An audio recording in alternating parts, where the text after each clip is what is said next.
Hey everybody, welcome back with another video here, talking about some few updates since Worlds is literally happening this weekend, and of course we have a lot of new things that were released, announced. Also, Stellar Miracle has made its English debut, but it's had some time to sit in the Japanese market. So I thought it'd be cool to just kind of glance at that real quick, give my quick thoughts on it, and we'll call it a day after that, guys. Alright, for November we do have the Ultra Premium Collection already announced. To nobody's surprise, it is going to be revolving around Terapagos. We already have some information here to share, which is this will definitely come with one full art card from the Stellar Crown set, which will definitely be Terapagos EX.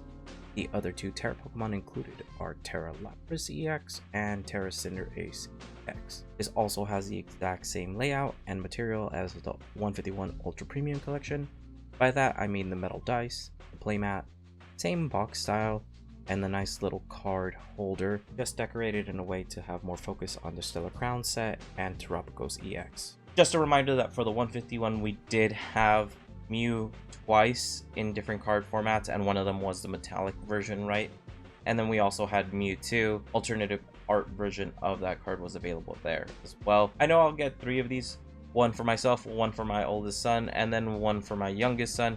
Maybe actually I'll get 4 because I'd want also one just to have sealed up. I think they look really pretty and nice, and if they do a good job with this one, I definitely just want to have one just to have. A small caveat to that statement though, I will probably not buy them on release. I'm guessing based on what they did last time with the 151 Ultra Premium Collection that they will mass produce them like crazy, and even if they're difficult to get at front with the holidays following and everything like that, we did see mass production and a huge price drop. Even today you can still find them in certain places for $85, and I know people use the TikTok shop to try and get them for even cheaper. If there's currently plenty of ways to get the 151 version dirt cheap for what it's worth, I'd imagine the same thing's going to happen here. But that's just kind of my thoughts on that and how I'm going to be approaching this. I know it's not fun to wait. I know a lot of people would love to just probably get their hands on it when it comes out, but if you can get it cheap enough, you might even be able to get 2. So it's like, why not just wait? I don't know. I would just wait. Last week I talked about Worlds, and I'm also still really excited for Worlds. It's got me all hyped up. I'm definitely going to build a deck this year so I can make sure to actually get in there. I personally have some regrets because I know I would have loved playing the Inteleon deck that was around the single strike one, but thankfully right now we do have some cool controlled decks that exist in the meta, so I do have something fun that I'd like to play. I just really think Inteleon's a cool Pokemon. Talking about Worlds real quick, we do have the merchandise released publicly, so if you're curious about what that entails, check it out here. So you obviously have your playmat, your pins, your double deck box, and in case you want to see the backside here, a beach towel, a bucket hat, a t-shirt, and group shot of everything here all put together. Some pretty nice cool little stuff that was revealed. I do like it though in comparison to the Yokohama stuff that they had. It's a nice mix-up. And in case you didn't know, there was already merchandise previously revealed. I only showed a portion of what is recently revealed. If you want a quick glance at what already exists, show it on screen.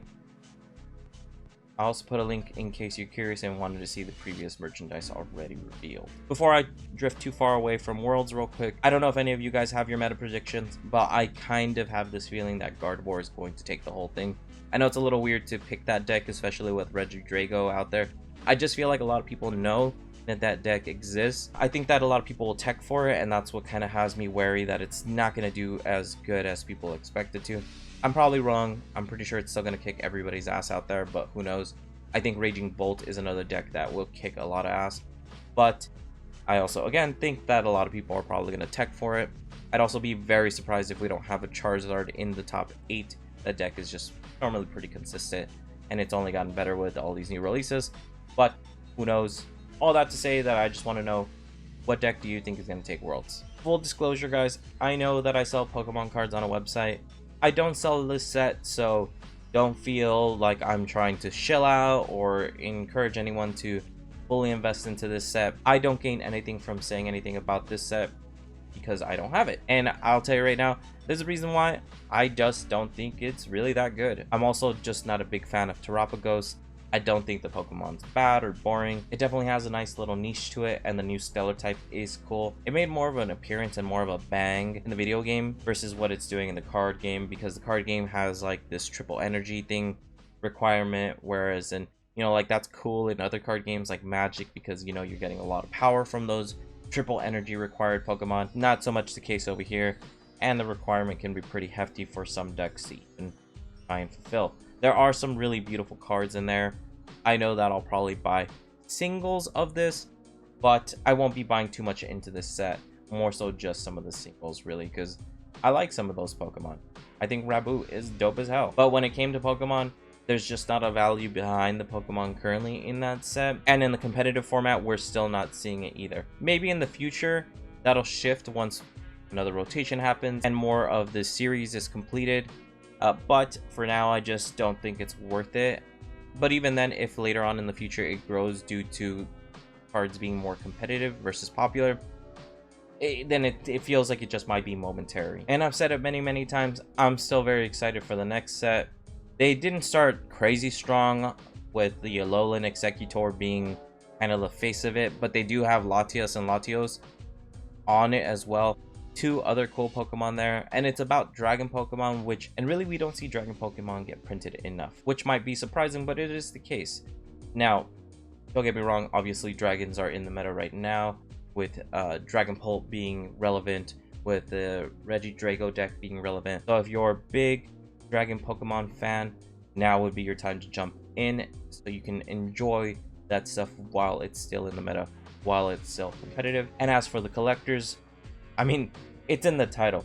If the set doesn't have cool Dragon Pokemon, I don't know what they're doing with it. I think that would just be a huge blunder. I'm just interested in seeing how this will stack up against Shiny Treasures 151, as they've already been two really fun, cool sets to release.